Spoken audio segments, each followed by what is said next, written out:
Say you want to hear a story, huh? Well, sit down, you scrawny whelps, and I'll tell you a tale of love, loss, anger, and revenge. And not to forget war. This story's about a man, not quite a man, more like a demon, with blades piercing through his arms, as if connected to him somehow. The blades seemingly rusty, merely just to get the foe to attack first. To make it a fair fight in his opinion, but quickly turns into one side and into his favor. Closest to the bone fragments, and yet indestructible in their way. But moving on to the story. Legend of Blade Arm, one page. Where should I begin? His name is Michael, before the experiment that changed his life forever. I show no sympathy for what happened. He brought it upon himself, post-experimental. He looked a pale skin with cuts dwelling in his torso and limbs, blood dripping through the pores, slowly like dripping faucet. This image may be seemingly irrelevant, but a great detail nonetheless. The hair surprisingly spiky with a blood red coloring. What is its age, you're asking? I can't say for sure, nor would you if you saw him. Clothing already realized he had no shirt, but he did wear military camouflage pants. He wasn't one of those people that like piercings, so none of that was implemented. The most noticeable feature is right there, connected to his arm. That's where the name comes from, of course. The vibes I get off of him is anger. He despises most around him to the point of fighting to the death. Of course, as a human, he did nothing to fight, but after the project he enlisted to, his fears were gone. Only Ray stayed within those cold, blank eyes. We're friends, him and I, all he wanted was an ally while he was human. He suffered through a living hell in an abusive household with a murderer of a father.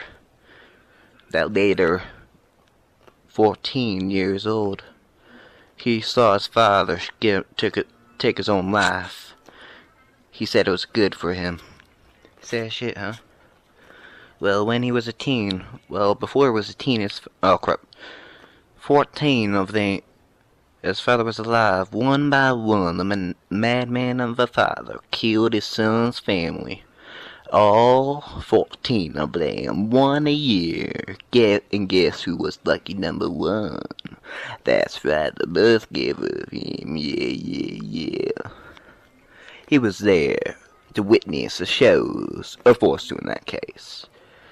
He was orphaned at age 14, going from house of humans to solids deformed creatures that consider him part of their family.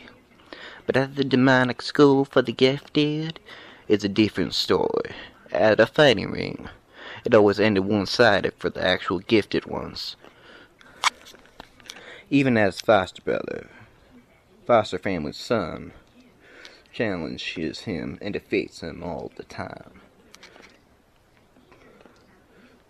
The fighting ring, mainly just a pit with death traps, same as you see in Mortal Kombat games.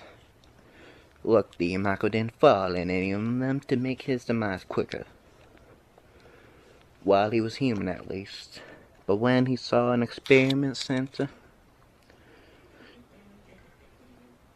worthy of a human to transform demon, he obliged without hesitation or thinking at all. The project was just some excuse for to torture humans who lived in this realm. When he went in, he went through trials of medication, physical harm, beatings, while the doctors, quote-unquote, laughed behind a soundproof two-way mirror just at the end of the hall. Just at the end of the blood-stained practice chamber. One final what they called it. By the time he was pronounced incompetent to live, they allowed one final experiment which was supposed to kill him. but only made him a true demon. The Michael that was born a human died. Now he's considered Blade. I'm the Avenger of the Damned. That's close to the time I met him.